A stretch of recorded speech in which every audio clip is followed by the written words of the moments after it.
Bismillahir Rahmanir Rahim. Alhamdulillahi Rabbil Alamin. Wassalatu wassalamu ala ashrafil mursalin wa ala alihi wa sahbihi ajma'in. Amma ba'd.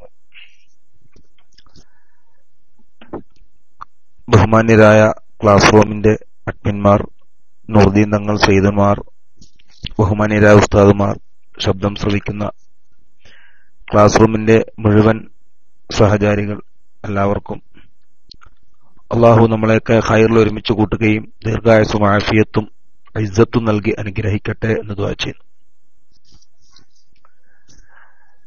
അതുപോലെ ഇത്രയും വലിയൊരു ദഅവത്തിന്റെ media നമുക്ക് വേണ്ടി ഒരുക്കി തന്ന, അതിനുവേണ്ടി അഹോരാത്രം പരിശ്രമിച്ചുകൊണ്ടിരിക്കുന്ന ബഹുമാന്യരായ നമ്മുടെ നേതാക്കൾ, പ്രവർത്തകർ, എല്ലാവർക്കും അല്ലാഹു തആല ദീർഘായുസ്സും ആഫിയത്തും ഇസ്സത്തും റഹ്മത്തും ബറക്കത്തും ഒക്കെ ചെയ്യട്ടെ എന്ന് ആത്മാർത്ഥമായി ദുആ ചെയ്യുകയാണ്. പ്രിയപ്പെട്ട സഹോദരന്മാരെ, നമ്മൾ ഇന്നലെ നടന്ന സംവാദത്തെക്കുറിച്ചൊക്കെ ഇന്നലെ മുതൽ അവലോകനങ്ങൾ, അഭിപ്രായങ്ങളും ഒക്കെ ഇവിടെ രേഖപ്പെടുത്തുന്നതായി നമുക്ക് കേൾക്കാൻ കഴിഞ്ഞു. അതിനിടയിൽ സമസ്ത കേരള ജമിയത്തുൽ ഉലമ എന്ന് പറഞ്ഞ മഹിതമായ പ്രസ്ഥാനത്തിനെ തേജോവധം ചെയ്യുന്ന നിലയിൽ കാസർഗോഡ് ഭാഗത്തെവിടെയോ ഒരു മനുഷ്യൻ പ്രസംഗിക്കുകയും അവസാനം അത് വലിയ പ്രശ്നത്തിൽ കലാശിക്കുകയും പെട്ടെന്ന് തന്നെ അദ്ദേഹം വാക്കുകൾ തിരുത്തി പറഞ്ഞ് രക്ഷപ്പെടാൻ വേണ്ടി ശ്രമിക്കുന്ന ഒരു രംഗമൊക്കെ കേട്ടു. അത് കേട്ട കൂട്ടത്തിൽ നമുക്ക് മനസ്സിലായത് വളരെ രസകരമായ ഒരു കാര്യം. ആനക്കര ആലിക്കുട്ടി ഉസ്താദ് എന്ന് പറഞ്ഞപ്പോ, അദ്ദേഹം പറഞ്ഞു വന്ന കൂട്ടത്തിൽ അത് പറഞ്ഞപ്പോ ഒരു മറുസംഘടനയുടെ എന്ന് പറയാം, ഒരു വാദത്തിന് വേണ്ടി അല്ലെങ്കിൽ ഒരു പരിചയപ്പെടുത്തലിന് വേണ്ടി അതിന്റെ നേതാക്കളെ കുറിച്ച് കൃത്യമായി പറയാൻ അറിയാത്ത ഒരു വ്യക്തിക്ക് ആ സംഘടനയെ കുറിച്ച് എന്തറിയും എന്ന് കൂടി നമ്മൾ വാക്കി ചിന്തിച്ചാൽ മതി. ഇപ്പം കോൺഗ്രസുകാരെ സംബന്ധിച്ചിടത്തോളം മാർക്സുകാരെ കുറിച്ചും അവരുടെ നേതാക്കളെ കുറിച്ചും ഒക്കെ അറിയാം, ലീഗുകാരിക്ക് മാർക്സുകാരെ കുറിച്ചും അറിയാം. അങ്ങനെ അങ്ങോട്ടും ഇങ്ങോട്ടും എല്ലാ സംഘടനകളും, വിഭിന്നമായ സംഘടനകൾക്ക് പോലും അവരുടെയൊക്കെ നേതാക്കന്മാരെയൊക്കെ അറിയുമെങ്കിൽ ഒരു സുന്നി പ്രസ്ഥാനം എന്ന് പറഞ്ഞ് വീമ്പിളക്കുന്ന, അല്ലെങ്കിൽ ഞങ്ങളാണ് സുന്നികൾ, ഞങ്ങൾ മാത്രമാണ് സുന്നികൾ, ഞങ്ങളത് മാത്രമാണ് ഹക്കിന്റെ വഴി എന്ന് പറഞ്ഞുകൊണ്ട് നാടിന്റെ നാനാഭാഗത്തും ഫിത്ന വിതറിക്കൊണ്ടിരിക്കുന്ന ആ കൂട്ടരുടെ ഇന്നും വലിയൊരു തങ്ങള് അല്ലെങ്കിൽ പ്രാസംഗികൻ ഒരാള് ബഹുമാനപ്പെട്ട സമസ്ത കേരള ജമിയത്തുൽ ഉലമയുടെ പ്രസിഡന്റിനെ പരിചയപ്പെടുത്തിയത് ആനക്കര ആലിക്കുട്ടി ഉസ്താദ്. എത്രത്തോളം അപ്പോൾ വാക്കി തലപ്പത്തുള്ളവരെ പോലും തിരിച്ചറിയില്ലെങ്കിൽ താഴേക്കിടയിലുള്ളവരെ കുറിച്ചും താഴേക്കിടയിലെ അവസ്ഥയും പ്രസ്ഥാനത്തിന്റെ ഇടയിലുള്ള അവസ്ഥയൊന്നും അറിഞ്ഞിട്ടല്ല, വെറും പൊട്ടക്കണ്ണന്റെ മാവേലേറ് പോലെ ഇങ്ങനെ വെറുതെ പ്രശ്നങ്ങൾ ഉണ്ടാക്കുക, ഒരു കൂട്ടത്തിൽ നിൽക്കുക, സമ്പത്ത് കണ്ടപ്പോൾ അല്ലെങ്കിൽ അധികാരം കണ്ടപ്പോൾ ആ കൂട്ടത്തിൽ നിൽക്കുക എന്ന് മാത്രമാണ് അവരുടെ ലക്ഷ്യമെന്നും ഇന്നലത്തെ ആ രംഗത്തുള്ള മനസ്സിലായി. ഇന്നത് ഫേസ്ബുക്കിലെ കൊണ്ട് തന്നെ സംഭവം. എന്തായാലും ഇങ്ങനത്തെ ഈ സംഭവങ്ങളൊക്കെ നമുക്ക് മനസ്സിലാക്കി തരുന്ന ഒരു സത്യാവസ്ഥയുണ്ട്. 1926 മുതൽ കേരളത്തിന്റെ മണ്ണിൽ പ്രവർത്തിച്ചു കൊണ്ടിരിക്കുന്ന സമസ്ത കേരള ജമിയത്തുൽ ഉലമ എന്ന് പറഞ്ഞ മഹിതമായ പ്രസ്ഥാനം, സുന്നത്ത് ജമാഅത്തിന്റെ നിലനിൽപ്പിന് വേണ്ടി പ്രവർത്തിച്ചു കൊണ്ടിരിക്കുന്ന ഈ പ്രസ്ഥാനം, അത് ഹക്കാണ്, അത് സത്യമാണ്, അതിന്റെ പ്രവർത്തനം ശരിയായ മാർഗത്തിലൂടെ തന്നെയാണ് പോകുന്നത് എന്ന് പലവിധ പ്രശ്നങ്ങളിലൂടെ കാലം തെളിയിച്ചു കൊണ്ടിരിക്കുകയാണ്.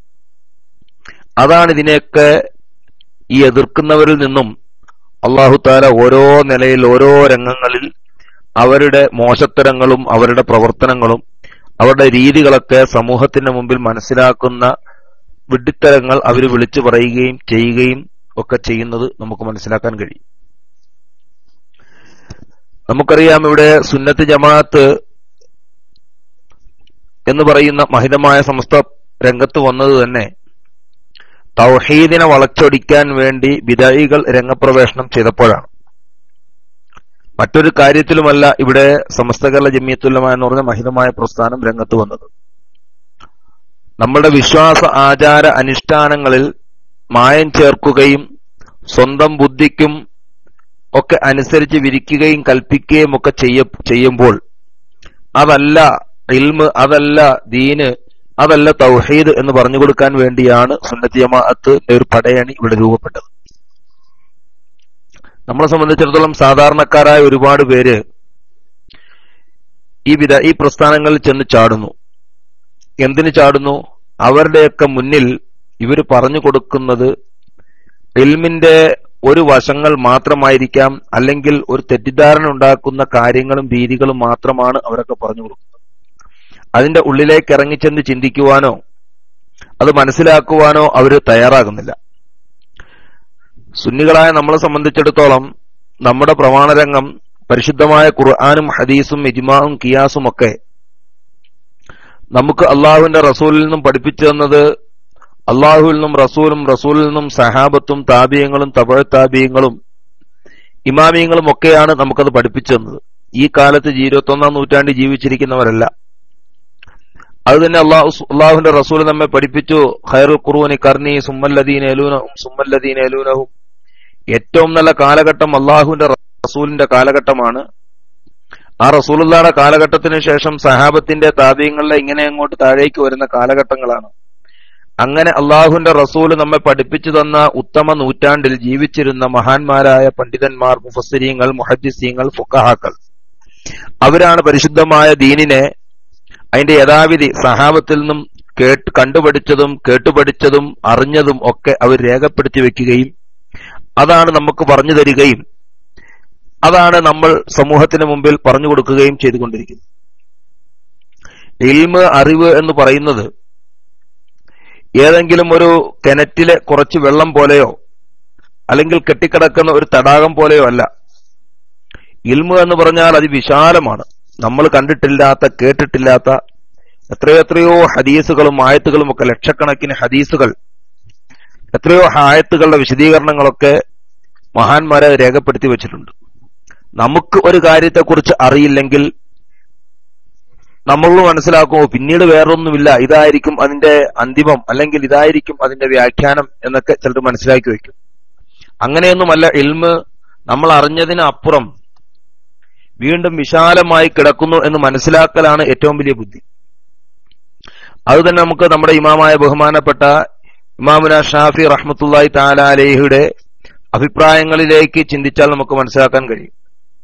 പല കാര്യങ്ങളിലും ബഹുമാനപ്പെട്ട ഇമാമുന ഷാഫി റളിയല്ലാഹു തആല അൻഹു പല ഫിഖ്ഹി നിയമങ്ങൾ പറഞ്ഞു തരികയും പിന്നീട് കുറെ കാലങ്ങൾക്ക് ശേഷം അല്ലെങ്കിൽ പിന്നീട് ആ പറഞ്ഞു തന്ന മസ്അലകൾക്ക് അപ്പുറം മറ്റു പല തെളിവുകളും കിട്ടിയപ്പോൾ ആദ്യം പറഞ്ഞ മസ്അലയ്ക്ക് വിരുദ്ധമല്ലെങ്കിൽ പോലും അതിനേക്കാൾ ഉചിതം ഇതെന്ന് തോന്നി അത് കൂടുതൽ വിശദീകരിച്ച് തരികയൊക്കെ ചെയ്തത് കൊണ്ടാണ് നമ്മൾ ബഹുമാനപ്പെട്ട ഇമാം ഷാഫി തങ്ങളുടെ ഖദീമായ കൗല്, ജദീദായ കൗല് എന്നൊക്കെ പറഞ്ഞ് നമ്മളെ ഫുഖഹാക്കൾ പഠിപ്പിച്ചു തരുന്നു.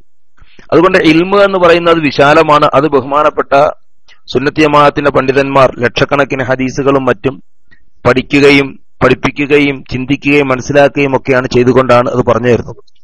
എന്നാൽ ഏതാനും ഹദീസുകളുടെ ബാഹ്യാർത്ഥം വെച്ചുകൊണ്ട്, അല്ലെങ്കിൽ ഏതാനും ആയത്തുകളുടെ ബാഹ്യാർത്ഥം വെച്ചുകൊണ്ട്, അല്ലെങ്കിൽ ആയത്തിൽ പറഞ്ഞ പല സൂറത്തുകളിൽ പറഞ്ഞിരിക്കുന്ന ആയത്തുകളും അത് കൂട്ടിയോജിപ്പിക്കേണ്ട രീതി പോലും മനസ്സിലാക്കാതെ, അല്ലെങ്കിൽ ഹദീസുകൾ അത് കൂട്ടിയോജിപ്പിക്കേണ്ട, പരസ്പരം താറുവായനെ കൂട്ടിയോജിപ്പിക്കേണ്ട അതിന്റെ നിയമങ്ങളും മസ്അലകളും മനസ്സിലാക്കാതെയാണ് ബിദഈകൾ, ജമാഅത്ത് മുജാഹിദുകാരൊക്കെ പോകുന്ന ബിദഈകൾ പരിശുദ്ധമായ ഇസ്ലാമിനെ ജനസമൂഹത്തിന് മുമ്പിൽ പറഞ്ഞു കൊടുത്തിട്ട് ജനങ്ങളെ തെറ്റിദ്ധരിപ്പിച്ചു കൊണ്ടിരിക്കുന്നത്. അതുകൊണ്ട് നമ്മൾ മനസ്സിലാക്കേണ്ടത് ബഹുമാനപ്പെട്ട സമസ്ത കേരള ജമിയത്തുൽ ഉലമ ഇവിടെ നിലകൊണ്ടത് തന്നെ തൗഹീദിന് വേണ്ടിയാണ്. അത് ഇന്നോ ഇന്നലെയോ തുടങ്ങിയതല്ല, വർഷങ്ങൾക്ക് മുമ്പ് തുടങ്ങി. ഇപ്പോൾ പുതിയ ചിന്താഗതികളുമൊക്കെയായി കടന്നു വന്നിരുന്ന ജനങ്ങൾ അവരുടെ ആശയങ്ങൾ, ആദർശങ്ങൾ അത് പൊള്ളത്തരമാണെന്ന് മനസ്സിലാക്കിയതിന്റെ പേരിൽ ഇന്ന് അവര് തന്നെ പല വിഭാഗങ്ങളായി തിരിഞ്ഞിരിക്കുകയാണ്. പല വിഭാഗങ്ങൾ, പല അക്ഷരമാലകൾ പോലും തികയാത്ത നിലയിൽ ഇന്ന് മുജാഹിദ് വിഭാഗങ്ങൾ, ബിദഈ കക്ഷികൾ മാറി പല പേരുകളിലൂടെയും പല രൂപത്തിലൂടെയും പല ഭാവത്തിലൂടെയും ഇന്ന് അവർ രംഗപ്രവേശനം ചെയ്തപ്പോൾ തന്നെ നമുക്ക് മനസ്സിലാക്കാൻ കഴിയുന്നത് അവരുടെ ആശയ പാപ്പരത്വവും അവരുടെ അറിവില്ലായ്മയും അവർക്ക് മനസ്സിലാക്കി കൊടുത്ത മാർഗത്തിന്റെ കുഴപ്പവും അവരല്ലെങ്കിൽ മനസ്സിലാക്കിയതിന്റെ തെറ്റുമൊക്കെയാണ് എന്ന് നമുക്ക് മനസ്സിലാക്കാൻ കഴിയും. സത്യത്തിൽ അതാണ് ഇന്നലെ നടന്ന മുഖാമുഖം പരിപാടിയിലൂടെ അവിടെ കേൾവിക്കാരായ ആൾക്ക് കേട്ട നമുക്ക് എല്ലാവർക്കും മനസ്സിലാക്കാൻ കഴിഞ്ഞ ഒരു കാര്യം. അവര്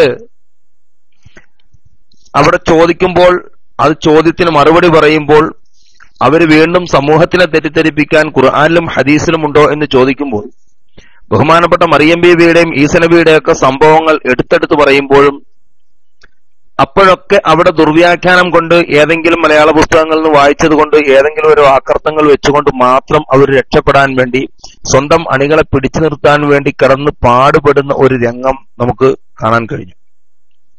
അത് വ്യക്തമായി വിശാലമായെന്നും കൊണ്ടുവന്ന കിതാബുകൾ പോലും നൂർത്തി നോക്കേണ്ട അവസ്ഥ പോലും ഉണ്ടാകാതെ വളരെ പ്രതീക്ഷയിലൂടെയാണ് ഉസ്താദുമാരൊക്കെ ഇസ്തിഖാമയുടെ ഉസ്താദുമാർ അവിടെ എത്തിയത്. കാരണം ഇവർ വലിയ 2-3 മാസത്തെ 4 മാസത്തോളം ഗ്യാപ്പ് അവർക്ക് കിട്ടി. ഈ 3-4 മാസത്തിനുള്ളിൽ അവർ പ്രത്യേകമായ എന്തെങ്കിലും ചോദ്യങ്ങളൊക്കെ തയ്യാറാക്കിയിരിക്കും. അള്ളാഹു അല്ലാത്തവരോട്, മഹാന്മാരായ ഔലിയാക്കളോട് ഇസ്തിഗാസ ചെയ്യുന്നതിനെ കുറിച്ചും അതിനെക്കുറിച്ചായിരുന്നല്ലോ, അങ്ങനെ ചോദിക്കാവോ, അതിനെക്കുറിച്ചുള്ള എന്തെങ്കിലും തെളിവുകളും ഒക്കെ ആയിട്ട് ഒരു വലിയ പെട്ടിയൊക്കെ ആയിട്ടായിരിക്കും വരുന്നത്. വന്നൊരുപാട് കാര്യങ്ങൾ അവർ ചോദിക്കും എന്നുള്ള പ്രതീക്ഷയിൽ അവർക്ക് മറുപടിയുമായി കിതാബുകളുമായി മഹാന്മാരുടെ കിതാബുകളും ഒക്കെ ആയിട്ട് അവിടെ വന്നെങ്കിലും സാധാരണ പറഞ്ഞു കൊടുക്കുന്നതിനപ്പുറം അവർക്കൊന്നും പ്രത്യേകിച്ച് ചോദിക്കാനില്ലാതെ, ചോദ്യം പോലും ചോദിക്കേണ്ട ഏത് രൂപത്തിലെന്നറിയാതെ അവർ വരികയും അവരുടെ അണികൾക്ക് മുമ്പിൽ പിടിച്ചു നിൽക്കാൻ വേണ്ടി മാത്രം വന്ന് ഒന്ന് തല കാണിച്ച് രക്ഷപ്പെടുന്ന ഒരു രൂപത്തിൽ മാത്രമുള്ള പ്രവർത്തനങ്ങളാണ് ഇന്നലെ നമുക്ക് അവിടെ ആ സ്റ്റേജിൽ കാണാൻ കഴിഞ്ഞത്. എന്തായാലും നമുക്ക് ഇതുകൊണ്ടൊന്ന് മനസ്സിലാക്കാൻ കഴിഞ്ഞു, സാധാരണക്കാരായ ജനങ്ങൾക്ക് സുന്നത്ത് ജമാഅത്തിന്റെ പണ്ഡിതന്മാർ ഇവിടെ പറഞ്ഞു തരുന്നത് അതൊക്കെ സത്യമാണ്. മൗലിദ് ഓതണം, 100% അത് ഓതണം, അത് ഓതിയാൽ കൂലി കിട്ടും. റാത്തീബ് നടത്തിയാൽ, ദിക്ർ ചെയ്താൽ, തവസ്സുലാക്കിയാൽ, ഇസ്തിഗാസ ചെയ്താൽ അതിന് കൂലി കിട്ടും, പ്രതിഫലം കിട്ടും. അതേപോലെ മരണപ്പെട്ടവർക്ക് വേണ്ടി ദുആ ചെയ്യാം, മരിച്ചുപോയ മഹാന്മാരോട് നമുക്ക് സഹായം അഭ്യർത്ഥിക്കാം. അങ്ങനെ എന്തെല്ലാം സുന്നത്ത് ജമാഅത്തിന്റെ ആശയങ്ങൾ, ആദർശങ്ങളുണ്ടോ അതൊക്കെ പറഞ്ഞത് സത്യമാണ് എന്ന് സാധാരണക്കാരന് മനസ്സിലാക്കാൻ കഴിഞ്ഞു. കാരണം ഇത്രയും കാലങ്ങളിൽ അവര് വാദിച്ചിട്ടും അവര് പ്രശ്നമുണ്ടാക്കിയിട്ടും തൗഹീദിന്റെ ആളുകൾ എന്ന് പറഞ്ഞ് പ്രചരണം നടത്തിയിട്ടും സമൂഹത്തിനിടയിൽ അവരുടെ പൊള്ളത്തരം വിജയിപ്പിക്കാൻ അവർക്ക് കഴിയാതെ അവർ പരാജയപ്പെട്ടിരിക്കുന്നു. അത് പരസ്യമായി മുഖാമുഖങ്ങളിലൂടെ അല്ലെങ്കിൽ സംവാദങ്ങളിലൂടെ അത് സമൂഹത്തിന്റെ മുമ്പിൽ അവരുടെ പൊള്ളത്തരം മനസ്സിലാക്കി കൊടുക്കാൻ കഴിയുന്നതിൽ പ്രവർത്തിക്കാൻ കഴിഞ്ഞു എന്നതിനപ്പുറം അവർക്ക് സ്വന്തമായി ഒരു നേട്ടമുണ്ടാക്കാൻ കഴിഞ്ഞിട്ടില്ല എന്നുള്ളതാണ് അതിന്റെ സത്യാവസ്ഥ. എന്തായാലും അല്ലാഹു സുബ്ഹാനഹു വ തആല നമുക്കൊക്കെ പരിശുദ്ധമായ സുന്നത്ത് ജമാഅത്തിന്റെ ആശയാദർശങ്ങൾ അടിയുറച്ച് ജീവിക്കാനും എക്കാലവും നമ്മുടെ മുൻഗാമികളായ നേതാക്കന്മാര് നമുക്ക് കാണിച്ചു തന്നതുപോലെ നമുക്ക് ആ രീതിയിൽ ചലിക്കാനും അള്ളാഹു നമുക്ക് തൗഫീക്ക് തരട്ടെ എന്ന് നമുക്ക് ദുആ ചെയ്യാം. കാരണം നമുക്കെപ്പോഴും വേണ്ടത് എന്താണോ പരിശുദ്ധമായ സുന്നത്ത് ജമാഅത്ത് നമുക്ക് കാണിച്ചു തന്നിരിക്കുന്നത്, നമുക്ക് തുടരേണ്ട ആശയങ്ങൾ, മരണപ്പെട്ടു പോയവർക്ക് വേണ്ടിയുള്ള ഖുർആൻ ഓതൽ, അവർക്ക് വേണ്ടി ദിക്റും സ്വലാത്തും ഒക്കെ ചൊല്ലി ഹദിയ ചെയ്യൽ, അവർക്ക് കൂലി കിട്ടാൻ വേണ്ടി ദുആ ചെയ്യൽ, അത് നമുക്ക് അത്യാവശ്യമായ കാര്യമാണ്. ഇനി അവര് വേണ്ട എന്ന് നിഷേധിച്ചാലും നമസ്കാരത്തിന് ശേഷമുള്ള ദുആ, പ്രാർത്ഥന, ദിക്റുകൾ, സ്വലാത്തുകൾ ഇതെല്ലാം അവര് വേണ്ട എന്ന് പറഞ്ഞ് തിരിച്ചുവിട്ടാലും അത് വേണം എന്ന് സമൂഹത്തിന്റെ മുമ്പിൽ ഇന്ന് രേഖകൾ കൊണ്ട് സുന്നത്ത് ജമാഅത്ത് തെളിയിച്ചിരിക്കുകയാണ്. അതേപോലെ തറാവീഹിന്റെ റക്അത്തുകളുടെ എണ്ണം നാട്ടുകാർ പലരും ചോദിക്കും. അവർ സാധാരണ ചോദിക്കേണ്ട പരിപാടിയുണ്ട്. നാട്ടിൽ വെച്ച് പലതും പറയുമ്പോൾ വാദപ്രതിവാദ രംഗങ്ങളിലൊക്കെ വരുമ്പോൾ അവർ ചോദിക്കും, എങ്ങനെ ഖുർആനിലുണ്ടോ ഹദീസിലുണ്ടോ എന്ന് ചോദിക്കുന്നവർ സാധാരണക്കാരുമായി സംസാരിക്കുമ്പോൾ നിങ്ങൾ സൗദി അറേബ്യ കണ്ടിട്ടില്ലേ, സൗദി അറേബ്യയിലുണ്ടോ എന്ന് ചോദിക്കുന്ന ഒരു രംഗം. സാധാരണക്കാരോട് സംസാരിക്കുമ്പോൾ സൗദി അറേബ്യയാണ് അവർക്ക് പ്രമാണങ്ങളായി അവർ തെളിയിക്കുന്നതെങ്കിൽ ഉലമാക്കളുമായി സംസാരിക്കുമ്പോൾ അവർ ഖുർആനും ഹദീസും ഒക്കെ പിടിച്ചു കടന്ന് കളിക്കുന്ന ഒരു കളി. അതുകൊണ്ട് തന്നെ നമുക്ക് മനസ്സിലാകുന്നു, നമ്മൾ അനുഷ്ഠിച്ചു പോരുന്ന ആചാര അനുഷ്ഠാനങ്ങളൊക്കെ ഒരിക്കലും ആ വിഷയത്തിൽ നമുക്ക് ശങ്കിക്കേണ്ട കാര്യമില്ല, സംശയിക്കേണ്ട കാര്യമില്ല. നമുക്കൊരു നിലയ്ക്കും സംശയിക്കേണ്ട കാര്യമില്ല. അള്ളാഹു അവർക്ക് കൊടുത്തിരിക്കുന്ന കഴിവ് കൊണ്ട്, അള്ളാഹുവിന്റെ ഔലിയാക്കൾക്ക് കൊടുത്തിരിക്കുന്ന, മുഖറബീങ്ങൾക്ക് കൊടുത്തിരിക്കുന്ന കഴിവ് കൊണ്ട് അള്ളാഹു സുബ്ഹാനഹു വ തആല ആ കഴിവ് കൊണ്ട് നമ്മളെ അവർക്ക് സഹായിക്കാൻ കഴിയും. അള്ളാഹു അത് അവർക്ക് കൊടുത്ത കഴിവാണ് എന്ന് നമ്മൾ മനസ്സിലാക്കിയാൽ, അള്ളാഹു ആണ് ഇതെല്ലാം ചെയ്യുന്നതെന്ന് നമ്മൾ മനസ്സിലാക്കിയാൽ, ഒരിക്കലും സുന്നത്ത് ജമാഅത്തിന്റെ ആളുകൾ പറയുന്നല്ലോ അള്ളാഹു അല്ലാത്ത മറ്റൊരാൾക്ക് അള്ളാഹു കൊടുക്കാത്ത കഴിവുണ്ടെന്നും നമ്മൾ ആരും വിശ്വസിക്കുന്നുമില്ല, പറയുന്നുമില്ല, പ്രചരിപ്പിക്കുന്നുമില്ല, പഠിപ്പിക്കുന്നുമില്ല, ഒന്നുമില്ല. അതേസമയം നമ്മളങ്ങനെ പറയുന്നു എന്ന് പ്രചരിപ്പിക്കുന്നത് അവരാണ്. കാരണം അവർ പണ്ട് മുതലേ അത് എതിർത്തു പോവുകയും ഇപ്പോൾ അംഗീകരിക്കപ്പെടാൻ കഴിയാത്ത നിലയിലാവുകയും അവരുടെ സംഘടനാ ബലങ്ങളൊക്കെ തകരുകയും ഒക്കെ ചെയ്തപ്പോൾ നാട്ടിൽ അവർക്ക് നിലനിൽക്കാൻ കഴിയാത്തൊരു സാഹചര്യമുണ്ടായി.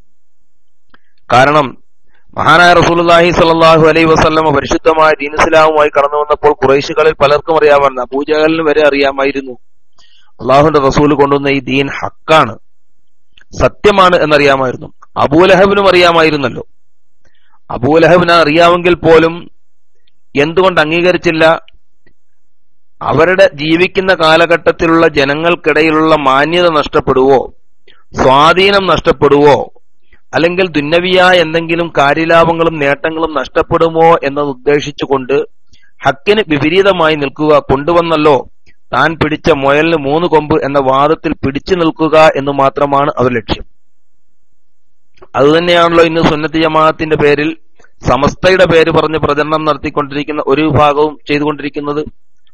അവര് കൊണ്ടുവന്നിരിക്കുന്ന വസ്തുതകൾ അത് സത്യമല്ല എന്ന് മനസ്സിലാക്കിയിട്ട് പോലും അവർക്ക് തള്ളാനും കൊള്ളാനും കഴിയാത്ത നിലയിൽ, സാധാരണ ഒരു അമ്പഴം പൂക്കുമ്പോൾ കാക്കയുടെ വായിൽ പുണ്ണ് എന്ന് പറഞ്ഞതുപോലെ അത് തിന്നാനും പാടില്ല, ഇറക്കാനും പാടില്ല, തുപ്പാനും പാടില്ല എന്നൊരവസ്ഥയിൽ തൊണ്ടയിൽ കുടുങ്ങിക്കിടക്കുന്ന ആ രംഗം ഇന്ന് മറ്റൊരു കൂട്ടർക്ക്, സമസ്തയുടെ പേര് പറഞ്ഞു നടക്കുന്ന കൂട്ടർക്കും ഉണ്ടായിരിക്കുന്ന അത് തന്നെയാണ്. അഭിമാനമാണ്. പക്ഷെ പറഞ്ഞു പോയി പിൻവലിക്കാൻ കഴിയില്ല.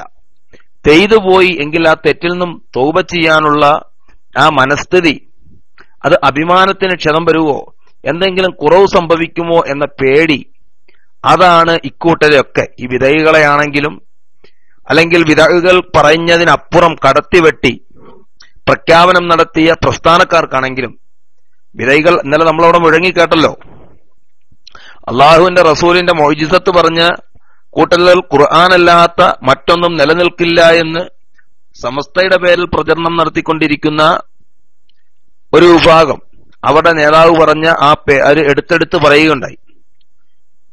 കാരണം അപ്പോൾ വിധവികളെപ്പോലും കടത്തിവെട്ടുന്ന നിലയിൽ ഇത്രയും കാലം നമ്മൾ റസൂലുള്ളാഹിയുടെ മുടിയിലും വേർപ്പിലും ഒക്കെ ബർക്കത്തുണ്ട് എന്ന് പറഞ്ഞിരുന്ന, അതിലൊന്നും ഒരു കാര്യവുമില്ല, ഖുർആനല്ലാതെ മറ്റൊന്നും നിലനിൽക്കില്ല എന്ന് പറഞ്ഞതോടുകൂടി വിധയികൾക്ക് പോലും അടിക്കാനുള്ള വടി കയ്യിൽ കൊടുത്ത ഈ പ്രസ്ഥാനക്കാരൊക്കെ, അവരൊക്കെ ചെയ്തുകൊണ്ടിരിക്കുന്നത് സത്യത്തിൽ ഹക്കിന് എതിരാണ് എന്ന് ഇന്നലത്തെ സംവാദത്തിലൂടെയൊക്കെ നമുക്ക് വ്യക്തമായി നമുക്ക് മനസ്സിലാക്കാൻ കഴിഞ്ഞു. അതുകൊണ്ട് അങ്ങനെയുള്ളവരൊക്കെ ഇതിൽ നിന്നും പിന്തിരിയാൻ നിൽക്കുന്ന അഭിമാനമാണ് ഇതിന്റെയൊക്കെ കാരണം. ചെയ്തു പോയ തെറ്റിൽ നിന്നും എങ്കിൽ തൗബ ചെയ്തു, എനിക്ക് തെറ്റ് പറ്റിപ്പോയി, അല്ലെങ്കിൽ അങ്ങനെയാണ്, അല്ലെങ്കിൽ ഏതെങ്കിലും എന്റെ ഒരു അബോധാവസ്ഥയിൽ ഞാൻ പറഞ്ഞു, അങ്ങനെയുള്ള മനുഷ്യൻ അതുകൊണ്ടാകാമല്ലോ, ഉപബോധ മനസ്സും അപബോധ മനസ്സും മനുഷ്യൻ ഉണ്ടാകാമല്ലോ, അങ്ങനെയുള്ള ഒരു സാഹചര്യത്തിൽ പറഞ്ഞു പോയി, അല്ലെങ്കിൽ എന്തെങ്കിലും ഏതെങ്കിലും നിലയിൽ ഒരു സാഹചര്യത്തിൽ അകപ്പെട്ട് പറഞ്ഞു പോയി എന്നൊക്കെ വരാം. പക്ഷെ അതിൽ നിന്നൊക്കെ തെറ്റ് തിരുത്തുക എന്നുള്ളതാണ് മനുഷ്യൻ എന്നതിന്റെ ഏറ്റവും വലിയ ക്വാളിറ്റി. അത് തെറ്റ് തിരുത്തണം. അത് പ്രത്യേകിച്ച് മഹാനായ നബിതങ്ങളും ദീനും ഒക്കെയായി ബന്ധപ്പെട്ട കാര്യമാകുമ്പോൾ അങ്ങനെയൊന്നും സംഭവിച്ചു പോയാൽ ആ തെറ്റ് തിരുത്തൽ അത് അവരുടെ ദർജ ഉയർത്തുകയും സ്ഥാനമാനങ്ങൾ ഉയർത്തുകയും ഒക്കെയാകാം. പക്ഷേ ഇതൊന്നും ചെയ്യാതെ ഒരു കൂട്ടർ പിൻവാങ്ങി അവർ നിൽക്കുമ്പോൾ അവർ അഭിമാനത്തിന് വേണ്ടി അല്ലെങ്കിൽ അന്തസ്സിന് വേണ്ടി താൻ പിടിച്ച ഭാഗം രക്ഷപ്പെടാൻ വേണ്ടി അല്ലെങ്കിൽ മറ്റുള്ളവരുടെ മുമ്പിൽ താന്നു പോകുമോ, അവർ കളിയാക്കുമോ, പരിഹസിക്കുമോ എന്നൊക്കെ തോന്നുന്ന ആ നിലയിലേക്ക് ചിന്തിച്ചുകൊണ്ടാണ് പറഞ്ഞുപോയ തെറ്റിൽ നിന്നും അവർ തൗബ ചെയ്യാതെ, അവർ മടങ്ങാതെ അവരിൽ ഉറച്ചു നിൽക്കുന്നത്. അല്ലാഹു സുബ്ഹാനഹു വ തആല തന്നെ നമ്മൾ തൗബയെ കുറിച്ച് പഠിപ്പിച്ചു.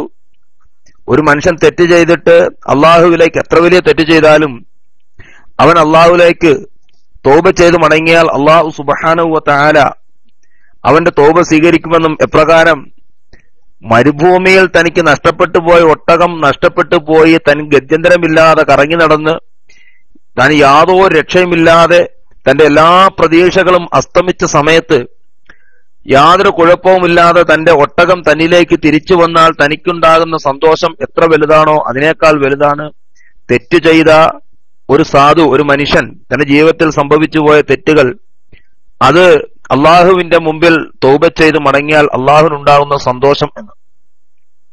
പക്ഷെ ആ തൗബയ്ക്ക് പല രൂപങ്ങളും ഭാവങ്ങളും ഉണ്ട്. രഹസ്യമായി ചിലപ്പോൾ അങ്ങനെ തൗബ ചെയ്തിട്ടുണ്ടോ ഇല്ലയോ അള്ളാഹു ആലം. പക്ഷേ സമൂഹത്തിനിടയിൽ ഫിത്നയും ഫസാദും ഉണ്ടാക്കുന്ന വാർത്തകളും മറ്റും പറഞ്ഞിട്ടുണ്ടെങ്കിൽ, ആരെങ്കിലും ചെയ്തിട്ടുണ്ടെങ്കിൽ അവർ ആ വിഷയങ്ങളിൽ തൗബ ചെയ്യേണ്ടതുണ്ട്. ആര് പറഞ്ഞാലും ആ വിഷയങ്ങൾ അവരെന്ത് ചെയ്യണം? ഞാൻ പറഞ്ഞ് തെറ്റായിപ്പോയി, റസൂലുള്ളാഹിക്ക് നിഴലുണ്ട് എന്ന് ഞാൻ എന്റെ ഏതോ ഒരു അവസ്ഥയിൽ ഞാൻ പറഞ്ഞു പോയതാണ്, അതല്ലെങ്കിൽ എന്റെ അറിവില്ലായ്മ കൊണ്ടാണ്, അല്ലെങ്കിൽ ഞാൻ പഠിച്ചത് അല്ലെങ്കിൽ ഞാൻ മനസ്സിലാക്കിയത് എന്നിൽ തെറ്റിദ്ധാരണയാണ്, അങ്ങനെയൊന്നില്ല, അതെനിക്ക് വന്ന തെറ്റാണ്, അതുകൊണ്ട് ആ തെറ്റ് ജനങ്ങളാരും അത് തെറ്റായി അത് ആ പറഞ്ഞത് തെറ്റാണ്, അങ്ങനെ നിങ്ങളാരും മനസ്സിലാക്കരുത്, റസൂലുള്ളാഹിക്ക് ഒരിക്കലും ഒരു കാലത്തും നിഴലില്ല, റസൂലുള്ളാഹിക്ക് അസ്ലിൽ തന്നെ നിഴലില്ല എന്ന് സമൂഹത്തിന് മുമ്പിൽ വിളിച്ചു പറയണം. അതാണ് മാന്യത.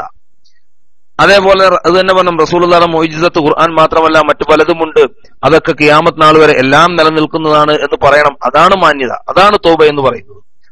അതുകൊണ്ട് സുന്നത്ത് ജമാഅത്തിനെതിരിൽ ആര് എങ്ങനെ കളിച്ചാലും നമുക്ക് ചുരുക്കത്തിൽ മനസ്സിലാക്കാൻ കഴിയുന്ന വഹാബി പ്രസ്ഥാനങ്ങൾ അല്ലെങ്കിൽ ബിദഈ പ്രസ്ഥാനങ്ങൾ സുന്നത്ത് ജമാഅത്തിനെതിരിൽ ഏത് രൂപത്തിൽ കളിച്ചാലും ഏത് രൂപത്തിൽ പ്രവർത്തിച്ചാലും അല്ലാഹു സുബ്ഹാനഹു വ തആല അത് ഓരോ രൂപത്തിൽ പരാജയപ്പെടുത്തിക്കൊണ്ടേയിരിക്കും. ഓരോ രൂപത്തിൽ ഓരോ നിലയിൽ അത് പരാജയപ്പെടുത്തിക്കൊണ്ടിരിക്കും. കാരണം എപ്പോഴും ഹക്കും ബാത്തിലും ദുനിയാവിലുണ്ടല്ലോ. അത് മഹാനായ ആദം നബി അലൈഹി സ്വലാമിന്റെ കാലം മുതൽ തന്നെ അത് തുടങ്ങി, അത് നൂഹ് നബി അലൈഹി സ്വലാമിന്റെ കാലത്തോടുകൂടി വ്യാപകമാവുകയും ഖിയാമത്ത് നാൾ വരെ അതിങ്ങനെ നടന്നുകൊണ്ടിരിക്കും. കാരണം എപ്പോഴും മറുവിഭാഗത്തിൽ ബാത്തിലിന്റെ കൂട്ടത്തിൽ അതിന്റെ നേതാവായി എപ്പോഴും ഇബ്ലീസ് പ്രവർത്തിച്ചുകൊണ്ടിരിക്കും. മഹാനായ ആദം നബി അലൈഹി സ്വലാമിനെ ഇബ്ലീസ് ചതിക്കാൻ വേണ്ടി ശ്രമിക്കുകയും അവസാനം ആദം നബി അലൈഹി സ്വലാമിനോട് അള്ളാഹു തൊടരുത് എന്ന് പറഞ്ഞ ആ മരത്തോട് അടുക്കരുത് എന്ന് പറഞ്ഞ ആ മരത്തോട് അടുക്കുകയും ആദം നബി അലൈഹി സ്വലാമിന്റെ കെണിയിൽ വീഴുകയും ഒക്കെ ചെയ്ത സംഭവം നമുക്കറിയാം. അത് കഴിഞ്ഞ് ആദം നബി അലൈഹി സ്വലാമിന് ഒന്ന് സാഷ്ടാംഗം ചെയ്യാൻ, ആദം നബി അലൈഹി സ്വലാമിനെ ഒന്ന് ബഹുമാനിക്കാൻ അള്ളാഹു കൽപ്പിച്ച ആ സുജൂദ്, അതിനെ നിരസിച്ച ഇബ്ലീസ് അള്ളാഹുവിനോട് ചോദിച്ചത് ഖിയാമത്ത് നാൾ വരെ വരുന്ന ജനങ്ങളെ വഴിപഴപ്പിക്കുവാൻ ഉള്ള ഒരു അവകാശം, മുഅ്മിനീങ്ങൾ സഞ്ചരിക്കുന്ന വഴിയിൽ കുത്തിയിരിക്കാനുള്ള അവകാശം വേണമെന്നാണ് ചോദിച്ച്. അത് അള്ളാഹു തആല കൊടുത്തിട്ടുണ്ട്. അത് തന്നെ മഹാനായ നബി സല്ലല്ലാഹു അലൈഹി വസല്ലം നിങ്ങളോട് പറഞ്ഞു, ഇബ്ലീസ് മുഅ്മിനീങ്ങളുടെ രക്തം എതിരെയൊക്കെ സഞ്ചരിക്കുന്നോ അതിലെയൊക്കെ സഞ്ചരിക്കാൻ ഇബ്ലീസിന് കഴിയുമെന്ന്. അതുകൊണ്ട് ഏത് സമയത്തും മനുഷ്യനെ ഇബ്ലീസ് പല രൂപത്തിലും വഴിതെറ്റിച്ചുകൊണ്ടിരിക്കും. ആ വഴിതെറ്റലിൽ സാധാരണക്കാർ മാത്രമല്ല, അള്ളാഹുവിന്റെ ഔലിയാക്കന്മാരല്ലാത്ത ഉലമാക്കളും ഒക്കെ പലരും ഇബ്ലീസിന് വഴിതെറ്റിപ്പെടാം. പ്രവാചകന്മാരല്ലാത്തവരൊക്കെ അതിൽ ചെന്നുപെടാൻ കഴിയും. നബി സല്ലല്ലാഹു അലൈഹി വസല്ലം തങ്ങളുടെ കാലഘട്ടത്തിൽ തന്നെ നമുക്കറിയാമല്ലോ, സക്കാത്ത് ഒരുമിച്ച് കൂട്ടിവെച്ച് സക്കാത്ത് നോക്കാൻ വേണ്ടി കാവലേൽപ്പിച്ച സഹാബിയുടെ അടുക്കൽ രാത്രിയിൽ വന്ന് കട്ടുവാരിയപ്പോൾ ആ മനുഷ്യനെ കാവൽക്കാരായ സഹാബി പിടിച്ചപ്പോൾ പറഞ്ഞത് ഇല്ലായ്മയും വല്ലായ്മയും പറഞ്ഞ് പൊട്ടിക്കരഞ്ഞ് ആ സഹാബിയുടെ അടുക്കൽ നിന്നും രക്ഷപ്പെടുകയാണ് ഉണ്ടായത്. എത്രത്തോളം റസൂലുള്ളാഹിയുടെ സഹാബിയുടെ അടുക്കൽ നമ്മളെപ്പോലെ ഈ ആധുനിക ദുനിയാവിൽ നോക്കുന്നതും കാണുന്നതും കേൾക്കുന്നതും ഒക്കെ പാവവും കുഴപ്പവും ഒന്നും ഉള്ള കാലഘട്ടമല്ല. ഇന്ന് ടി വി മുഖേനയാണെങ്കിലും ആധുനിക രീതികൾ ഏത് നിലയിൽ നോക്കിയാണെങ്കിലും ഇന്ന് തെറ്റുകളുടെ കൂമ്പാരങ്ങൾ മാത്രം നിറഞ്ഞിരിക്കുന്ന, പാവങ്ങൾ കൊണ്ട് നിറഞ്ഞിരിക്കുന്ന ദുനിയാവിലല്ല അന്ന് ജീവിച്ചിരുന്നത്. റസൂലുള്ളാഹിയുടെ ചാരത്ത് നിൽക്കുകയും റസൂലുള്ളാഹിയോടൊപ്പം ജീവിക്കുകയും ചെയ്ത സഹാബാക്കളെ പോലും രാത്രി കാലങ്ങളിൽ സഹാബാക്കളെ പോലും ശൈത്താൻ പറ്റിച്ചു. അവസാനം രക്ഷപ്പെടാൻ വേണ്ടി എന്ത് പറഞ്ഞു കൊടുത്തു? ശൈത്താൻ പറഞ്ഞു കൊടുത്തതും പരിശുദ്ധ ഖുർആനിലെ സൂറത്തുൽ ബഖറയിലെ ആയത്തുൽ കുർസിയാണ് പറഞ്ഞു കൊടുത്തത്.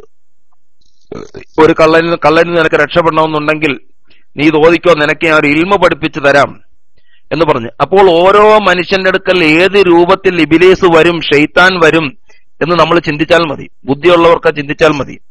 ഒരു സഹാബിയുടെ അടുക്കൽ കടന്നു വന്നിട്ട് ഇബ്ലീസ് ആയത്തുൽ കുർസി പറഞ്ഞു കൊടുത്തിട്ട് രക്ഷപ്പെടാൻ വേണ്ടി അവിടുന്ന് ശ്രമിച്ചുവെങ്കിൽ ഇന്നത്തെ ഈ കാലഘട്ടത്തിൽ പലതും തോന്നിപ്പിക്കാം മനുഷ്യന്റെ മുമ്പിൽ. അത് ആലിമിന്റെ മുമ്പിലും തോന്നിപ്പിക്കാം, ആബിദിന്റെ മുമ്പിലും ഒക്കെ എന്ത് ചെയ്യാം.